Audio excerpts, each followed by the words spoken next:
Dennis Buckmaster, a professor of agricultural and biological engineering here at Purdue, and also I serve as the Dean's Fellow for Digital Agriculture. In this overview of the high-tech or IoT test beds, I hope to mention the names of the people who are working in this realm. These people really are rising to the challenge to truly make Purdue a key part of this regional ecosystem of advanced technology for agriculture. First, I just want to point out that there is still a lot of work to do in the realm of digital agriculture. I won't go through this entire slide, but you sort of see our visual here at the top, which is essentially the data pipeline from identifying what the data needs are, doing a lot of work on it, and eventually influencing and making a decision. Well, there are physical components to that work. There are dimensions of computing and communications and many things with data regarding this work. And much of what we do as part of the WHIN IoT testbeds is in specifically these areas. If we look at the original proposal, the testbed was really proposed to be the Agronomy Center for Research and Education and a new Ag and Biological Engineering building. But as we roll out the work, we are also including the Animal Sciences Research and Education Center and the nearby Throckmorton Purdue Ag Center. So I do want to point out that our field and crop managers there, Jim Beatty, Jeff Fields, and Jay Young, are wonderful people to work with in order to get some of these technologies deployed in their farms. So to us, a test bed really means these different realms of work: testing sensors, improving the flow of data, which certainly involves connectivity, and then in the end, the value analysis, making sense of it all, proving that there is value in the IoT. So you'll separately hear from Saurabh Bachchi regarding some of the sensor development and testing. Some of the stages of work involved in this IoT testbed first involves the connection with fiber. So it was WHIN supported. So the funds from the Lilly Foundation laid the very high capacity pipe to essentially carry the data from the Agronomy Center for Research and Education to campus. That work was in part performed by Tipmont. It was certainly coordinated by Ag-IT and Ag Data Services, the likes of Pat Smoker, Ed Stanich, Aaron Waltz, and Frank Wolf. Once that connectivity was there, then we need connectivity within the farm. Originally, that was via Wi-Fi, again, really sponsored by Ag-IT. But then more recently, we're now adding, and you're going to hear a little bit more about this, LoRa and TV white spaces to reach sort of every square foot of these test beds. And of course, there is the need for infrastructure for analytics. Once the data gets to where it needs to go, it needs to be analyzed and visualized. So this is the first deployment of connectivity at ACRE was this permanent tower for backhaul. And then there were some movable towers on trailers. There also is a permanent grain leg there.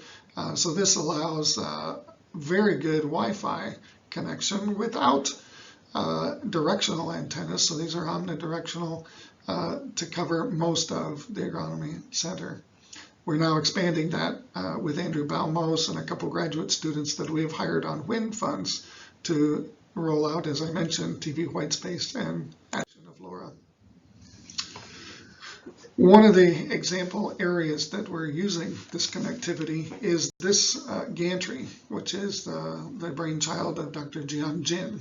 So with the work of Andrew Balmos and Gaganpreet Handal, we are moving some of the metadata or the soil moisture, soil temperature, air temperature, and other measurements that would occur during a scan on the gantry, moving that data from the gantry back to through the pipeline using LoRa, long-range wireless, and TV white space. A second aspect of the test beds that I want to just highlight here is the Ag and Biological Engineering building. There will be several faculty using some of this space, and this first lab that I'm animating here is what we call the Sensors Lab. And so the likes of Dr. Somali Chatterjee, Bob Stwally, Dharmendra Saraswat, Ag-WHIN, John Evans, John Lumpkis, of course, myself included, we'll be using that lab to develop and test and roll out the advantages of new sensors. We also have the high bay space.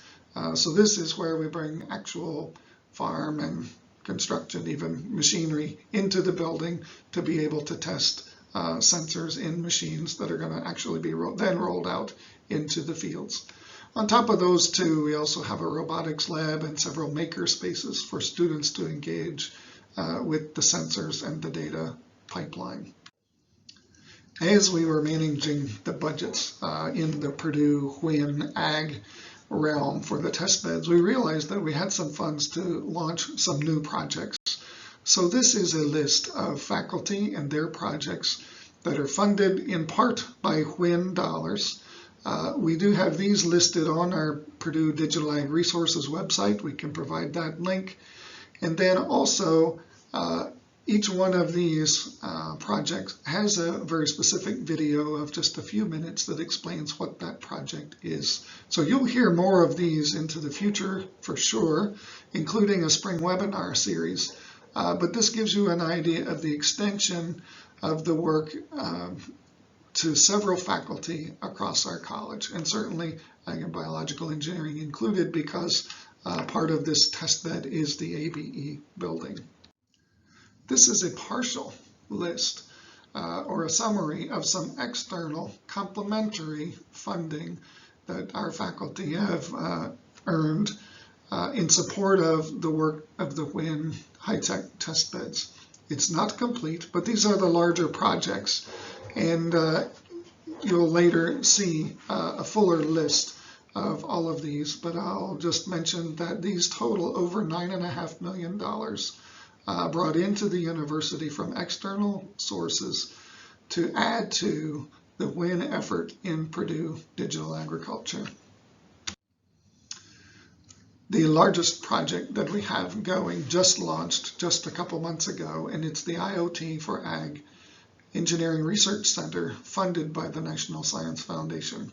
So the key people at Purdue involved with this are Dave Capillari from Mechanical Engineering, Melba Crawford from Civil Engineering and Agronomy, Tony Vine in Agronomy, Jim Krogmeyer and David Love from Electrical and Computer Engineering, and me, Dennis Buckmaster from Ag and Biological Engineering.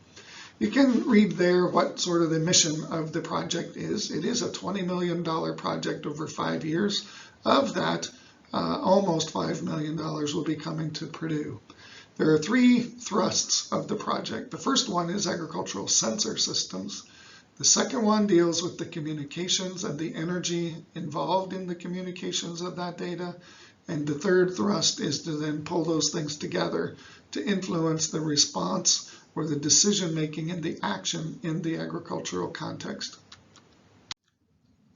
So that's my end of an overview of the test bed work. There are just a few more details that we would like to now present to you.